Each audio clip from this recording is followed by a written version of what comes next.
जयंती व युवक दिन महोत्सवातर्फे आयोजित आजच्या या वादविवाद स्पर्धेत मी विषय सादर करत आहे. खरंच भारताची वाटचाल ही महासत्तेकडे होत आहे. जय भारत देशा तुझ्या चरणी कोटी कोटी माझे नमन असो. नाम तुझे विश्वात साऱ्या नित्य नित्य हे उच्च असो.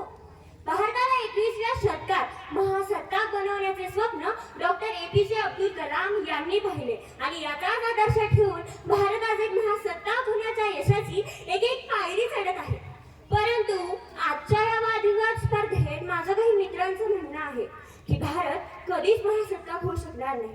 त्यांना मी सांगू इच्छिते भारताने ओसाड जागेतून सोनं पिकवण्याचं काम केलं आहे. ट्रान्सफॉर्मर इंडिया ते ट्रान्सफॉर्मर ॲग्रिकल्चर अशा धोरणांपासून आयात करणारा भारत निर्यात करणारा भारत झालाय. माझा भारत देश आज 130 देशांची भूक मिटवताना आम्हाला पाहायला मिळतोय. हो, भारताची 12% वाढलेली साक्षरता असेल, 1991 ला केलेले नवीन आर्थिक धोरण असेल, 2020 ला केलेले नवीन शैक्षणिक धोरण असेल, यामुळे भारताची वाटचाल ही महासत्तेकडे होत आहे.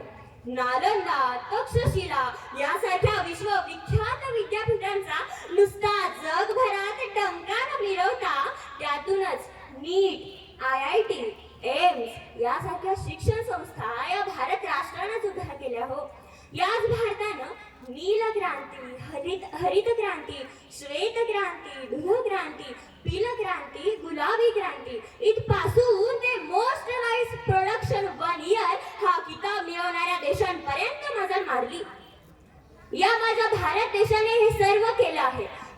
त्यानंतर रशिया आणि युक्रेन या युद्धानं स्वीकारलेली तटस्थ अलिप्तवादाची भूमिका असेल किंवा सर्जिकल अटॅक असेल किंवा 1965 पाकिस्तान विरुद्ध, 1971 बांगलादेश विरुद्ध भारताने विजय मिळवला होता.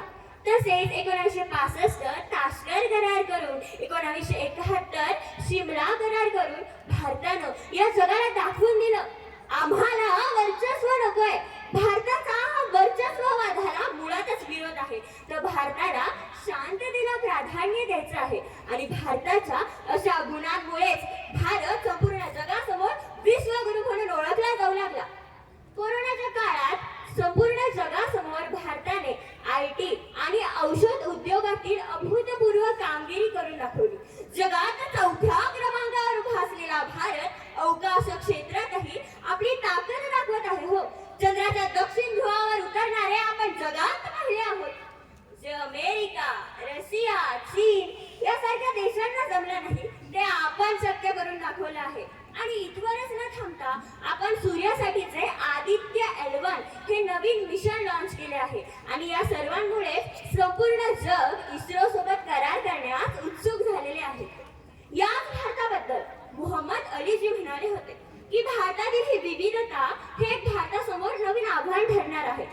परंतु दुसऱ्याच बाजूला पंडित नेहरू यांनी डिस्कव्हरी ऑफ इंडिया या पुस्तकात लिहिल्याप्रमाणे 540 पेक्षा अधिक संस्थानांना व कित्येक संस्कृतींना स्वतःमध्ये सामावून घेत भारत विविधतेत एकता अशी नवीन ओळख संपूर्ण जगासमोर करून देत आहे. सर्वात मोठी लोकशाही असणाऱ्या भारताने जागतिक स्तरावरही उल्लेखनीय प्रगती केलेली आहे. झपाट्याने वाढणारी अर्थव्यवस्था यामुळेच भारत महासत्ता बनण्यासाठी सज्ज झालेला आहे. देशाकडे संधी आहेत. या देशाकडे संधी आहेत. जशी तरुण लोकशाही, शिक्षित लोकसंख्या, जशी झपाट्याने वाढणारी अर्थव्यवस्था आणि डिजिटल परिवर्तनाचा स्वीकार, या सर्व संधींचा लाभ घेऊन भारत एक महासत्ता होण्यासाठी सज्ज होत आहे आणि भारताची वाटचाल ही महासत्तेकडे होत आहे.